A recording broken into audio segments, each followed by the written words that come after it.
हाँ बेटा, अगला जो टॉपिक है वो है बेटा एससीसी में संकुलन क्षमता अर्थात आधेयक कोष्ठिका की संकुलन क्षमता। ये वाला जो प्रश्न है एक साल छोड़ के एक साल बोर्ड में आता रहता है, तो यही इंपॉर्टेंट बनता है, ज़्यादा छोटा सा है, कोई ज़्यादा बड़ा काम नहीं है।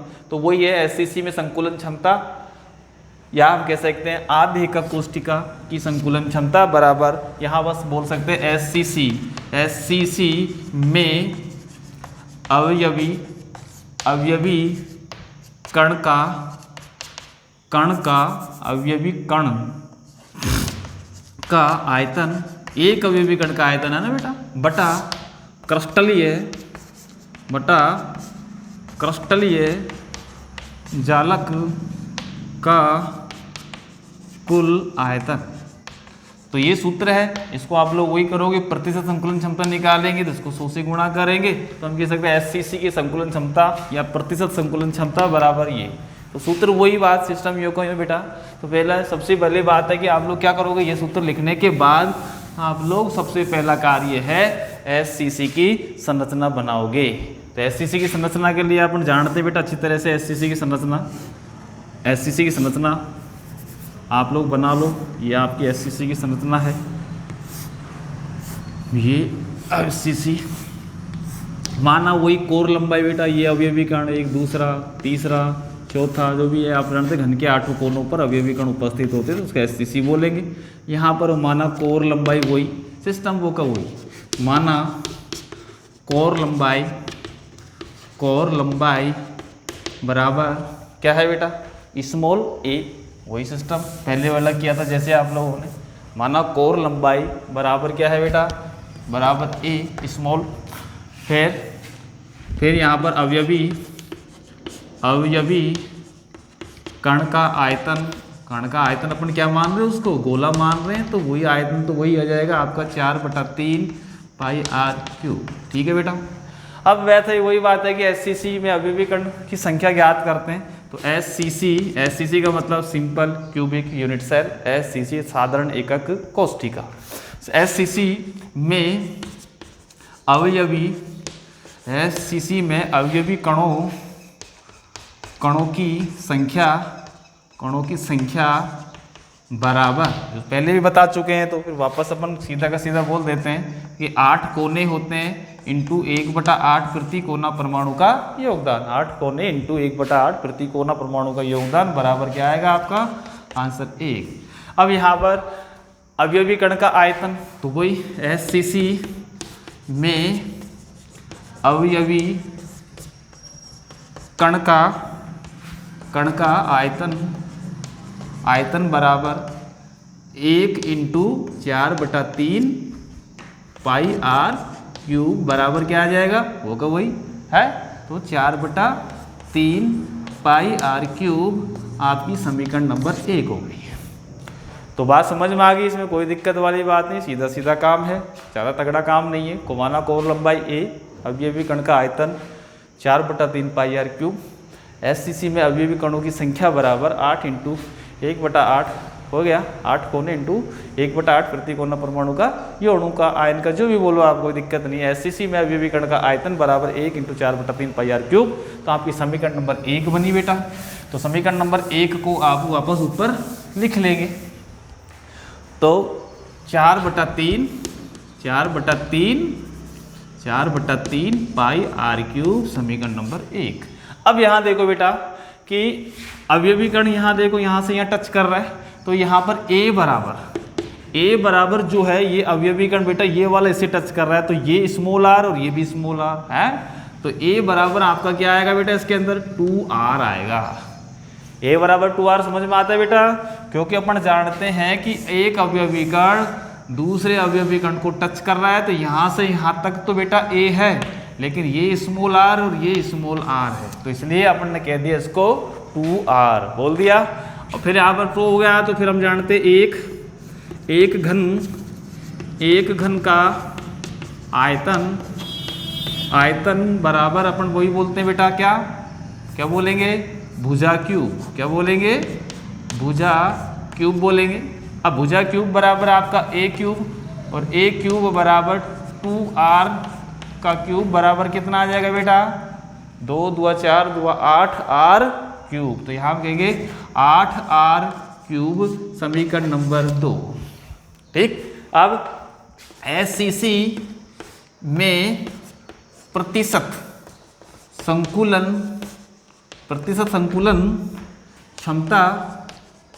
क्षमता बराबर, पहली समीकरण क्या है आपकी 4/3 पाई आर क्यूब बटा क्या आएगा बेटा 8 आर क्यूब इंटू 100 करोगे 50।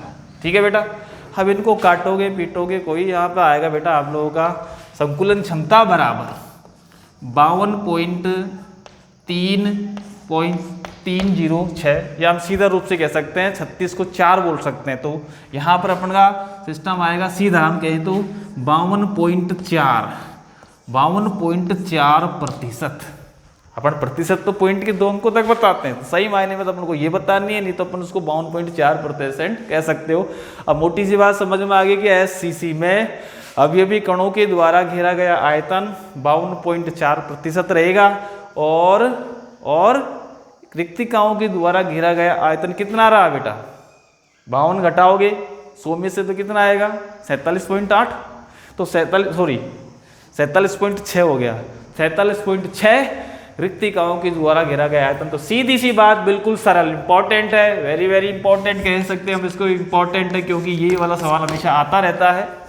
और तो अभी तक ना तो बीसीसी पूछा गया है, डेरिवेट करवाया है, ना एफसीसी को पूछा गया है। तो आपका यह है आपका एससीसी इंपॉर्टेंट, बिल्कुल सरल सा है, कोई दिक्कत वाली बात नहीं है। आप लोग अवयवी कणों की संख्या ज्ञात करके उसका कुल आयतन ज्ञात करके कर सकते हो। तो अगला टॉपिक आप लोगों का बेटा अगला है ठोसों के घनत्व की गणना। अब यहाँ पर एक सूत्र है जिसको अपन बनाना है। सबसे पहली बात है मोटी सी बात समझने की, अपन को कोई यार डेरिवेट नहीं करना है, सूत्र को सीधा पढ़ना तो कोई बढ़ा सकते हैं। अपन जानते हैं बेटा सबसे पहली बात घनत्व बराबर क्या है बेटा, घनत्व बराबर द्रव्यमान बटा आयतन। घनत्व बराबर होता है बेटा द्रव्यमान बटा आयतन, है बेटा, ये बात समझ में आई। अब अपन सीधे रहते डी बराबर क्या आ जाएगा हमारा, सीधा बोले तो डी बराबर स्मॉल डी बोलो, इसको स्मॉल डी बराबर होता है m/v बोल दिया। ठीक है, अब यहाँ देखो बेटा द्रव्यमान की बात करो तो सबसे पहले है कि यहाँ द्रव्यमान बराबर अवयवी कणों की संख्या। भाई एससीसी है, बीसीसी है, एफसीसी है, सब में अवयवी कण तो निकालोगे ना, और उस अवयवी कणों को निकालोगे तो ही उसके मोलर द्रव्यमान से इसको मल्टीप्लाई करोगे, और मल्टीप्लाई करोगे तो अवयवी कणों की संख्या, तो उसके अंदर आपको अवगाद्रो संख्या का क्या करना बेटा भाग देना है। तो सबसे पहली बात है कि द्रव्यमान बराबर, यहाँ पर द्रव्यमान बराबर जो है बेटा Z/m/na रहेगा। पूरा सिस्टम मैंने सीधा बोल रहा हूँ, इसके अंदर द्रव्यमान Z क्या चीज है, Z यहाँ पर अवयवी कणों की संख्या है, अपन बाद में बात करें। m यहाँ पर क्या है भाई, कोई क्रिस्टलीय ठोस है, जैसे आपसे बोला कि भाई सिल्वर AgFCC संकुलन क्षमता वाला एक क्रिस्टलीय ठोस है, उसमें कोर लंबाई इतनी फलानी ढिकानी जो भी बोलते हैं लंबाई, तो उस हिसाब है कि FCC बोला तो 4 लिख दिए यहाँ पे Z के स्थान पर, BCC बोला तो 2 लिख दिए, और SCC बोला तो 1 लिख दिया। तो यहाँ पर द्रव्यमान बराबर क्या है बेटा Z/m/na बराबर नंबर ऑफ अवगाद्रो 6.022 × 10⁻23। समझ भाई, तो यहाँ पर हम Na का मान भी हम बोल सकते हैं, बाद में बात करेंगे। फिर अगला है इसके अंदर आयतन। अपन बोला आयतन बराबर, अपन जानते बेटा घन का आयतन क्या होता है भाई, घन का आयतन भुजा क्यूब, तो घन का आयतन क्योंकि घन है यार, तो आयतन बराबर आपका क्या आएगा बेटा a क्यूब आया। अब आप बोले कि भाई घनत्व बराबर ठोसों में d बराबर, अब इसको रख दो सीधा का सीधा इसी सूत्र में, तो Z/m, ठीक है बेटा, Z/m है बटा Na/a क्यूब। इस प्रकार से यहाँ पर अपन इस सूत्र को निकाल लेंगे। यहाँ अपन सबसे पहली बात तो अपन कर चुके हैं, वहाँ पर यहाँ Z बराबर एकक कोष्टिका एकक कोष्ठिका में अवयवी कणों की संख्या। सही है बेटा। SCC है तो 1 मान रख देना, BCC है तो 2 रखना, FCC है तो 4 रखना। समझ में आ गई। यहाँ पर M बराबर मोलर द्रव्यमान है। M बराबर क्या चीज़ है बेटा, तो ये बात समझ में आ गई। अब 60 में M बराबर मोलर द्रव्यमान, Na बराबर नंबर ऑफ अवगाद्रो संख्या। तो ये सूत्र को आप लोग उतार लेना। उसके बाद यहाँ देखो फिर अपना क्या है यहाँ पे M बराबर बेटा मोलर द्रव्यमान। तो यहाँ पर मोलर द्रव्यमान वो देगा, द्रव्यमान जो भी है, सिल्वर है तो 108 देगा, कॉपर है तो 63.5, जो भी है बेटा, जो देख लेना कौन सा क्रिस्टलीय ठोस है। फिर उसके बाद Na बराबर नंबर ऑफ अवगाद्रो संख्या 6.022 इंटू 10 की पावर 23 मोल प्रति परमाणु बोल सकते हैं इसको। और A क्यूब बराबर क्या चीज़ है बेटा, A क्यूब बराबर घन का आयतन। यहाँ पर भुजा कोर लंबाई बोल सकते हैं इसको। क्या बोलेंगे इसको, कोर लंबाई, कोर लंबाई बोलेंगे बेटा, है ना। अब एक बात सुन लो, जब घनत्व अपन ज्ञात करते हैं तो सबसे पहली बात है कोर लंबाई जो होती है बेटा, अपन जानते हैं क्रिस्टलीय ठोस में एक कोष्ठिका है बहुत छोटी होती है, और उसकी जो लंबाई देगा वो या तो एंगस्ट्रॉन्ग में देगा या वो देगा बेटा पिकोमीटर में देगा। किस में देगा, अपन जानते हैं भैया तो कोर लंबाई हो गया। तो अपन सबसे पहली बात है घनत्व जब ज्ञात करते हैं तो आप लोगों को कोर लंबाई को बेटा सेंटीमीटर में आपको परिवर्तित करना पड़ेगा, क्योंकि घनत्व जो होता है ग्राम प्रति सेमी क्यूब होता है। समझ में आ गई। तो घनत्व सामान्य रूप से अपन बोले भाई घनत्व बराबर ग्राम सेमी क्यूब, पक्की बात है। हाँ, तो अब सबसे पहली बात है कि आप लोगों को वापस रिपीट कर रहा हूँ कि कोर लंबाई पिकोमीटर में दी है या एंगस्ट्रॉन्ग में दी है तो आपको सेंटीमीटर में परिवर्तित करना पड़ेगा। अपन जानते बेटा 1P बराबर 1 PM का मतलब 1 पिकोमीटर बराबर होता है 10 की घात -12 मीटर। सही है। अब इसको सेंटीमीटर में परिवर्तित करेंगे तो हो जाएगा 10 की घात -10 सेंटीमीटर, पक्की बात। हाँ, तो ये सेंटीमीटर में परिवर्तित हुआ। यदि 1 एंगस्ट्रॉन्ग में दिया हुआ है, 5 एंगस्ट्रॉन्ग, 10 एंगस्ट्रॉन्ग जो भी दे रखा है, तो 1 एंगस्ट्रॉन्ग का अपन मान जानते बेटा 10 की घात -10 मीटर होता है। सही है। अब सेंटीमीटर में करो तो 10 की घात -8 सेंटीमीटर आप लोग कर लेना। कहने का मतलब जैसे कोई कोर लंबाई 15 पिकोमीटर है तो आप लोगों को 15 × 10 की पावर -10 सेंटीमीटर का मान आपको रखना पड़ेगा। Z बराबर अवयवी कणों की संख्या दिख लेना, Na का मान होएगा। इस प्रकार से आप लोगों को यही सूत्र आप लोग देखो, इसमें कुछ भी पूछ सकता है आपसे।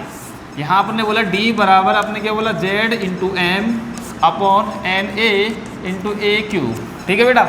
A क्यूब नहीं पूछता क्योंकि यहाँ पर बेटा इसको एंटी लॉग लेना पड़ता है इसके अंदर, A क्यूब के हिसाब से मामला बैठता नहीं है। पूछ सकता है आपसे Z पूछ सकता है, D का मान देगा, Na का मान देगा, A का देगा, Z पूछ लेगा। आपसे इसका द्रव्यमान भी निकलवा सकता है। अवगाद्रो संख्या कोई नहीं पूछता है, वो सब जानता है अवगाद्रो संख्या कितनी होती है। समझ में आ गई। फिर यदि अपन निकालें तो वो अलग बात है। और घनत्व आप लोगों को पूछे तो आप पीछे के पाठ्य पुस्तक में आप लोग इसके सवाल देखना, सवाल है घनत्व वाले, और उनमें आपको कोई प्रॉब्लम नहीं आएगी। आप लोग क्या करना, इनमें मान रखना और उसकी कैलकुलेशन कर लेना। लंबी कैलकुलेशन होगी क्योंकि A क्यूब के हिसाब से जैसे बोले कि 15 × 10 की पावर -10 सेंटीमीटर है, क्यूब कर रहे हो तो भाई 10 या 30, घात तो 30 हो गई माइनस की, कर लेना फिर 15 × 15 × 15 करके। समझ में आ गई।